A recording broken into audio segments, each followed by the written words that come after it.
empathy, an emotion that needs to be displayed more, an emotion that's hard to find nowadays. When it comes to children, people say that they will develop empathy over time naturally. So, is there no need to teach them what empathy is? Not necessarily. Don't you think our planet would be a better place to live if we expressed more? So, as a teacher, how do you inculcate empathy in children in a classroom? We'll take you through 7 ways that can help children develop empathy. Make use of SEL videos and activities to teach empathy in the classroom. Getting children to read books might be a task because they can easily get bored with it. Videos are the best ways to keep children engaged. Putting up empathy in motion can make kids understand the importance of empathizing. There are plenty of videos out there today that teach empathy and moral values through cartoons and animations. Teaching lessons in the form of videos can draw attention from children and help connect with them on an emotional level. What more can teacher ask for?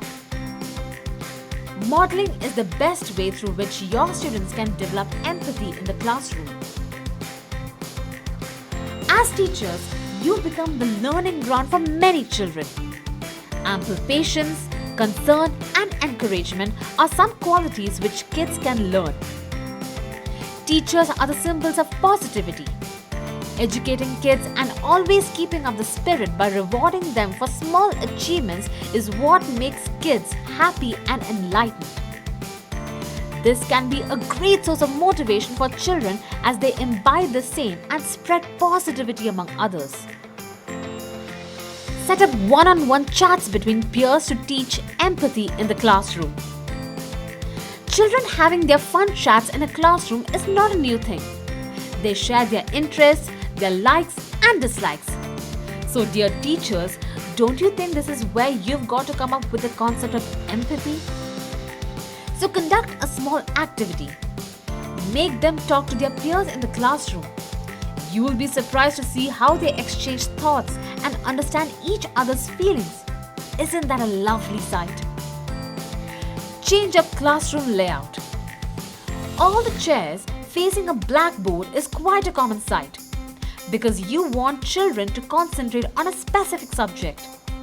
But when it comes to something like empathy, don't you think a little change is mandatory? Let's see a classroom in a different perspective now. Instead of maintaining a standard layout, why not rearrange the chairs in a circle? This becomes a great form of discussion. Children get to understand different perspectives, creating new bonds and emotions. Doesn't that create a sense of empathy? Listening actively to others is another way to teach empathy in the classroom. Listening actively to others is extremely important while empathizing. You get to know the other person's point of view. Teachers should help children practice the habit of listening to others. How? Try out pocket empathy. Now what's pocket empathy? It's an activity that helps children practice active listening.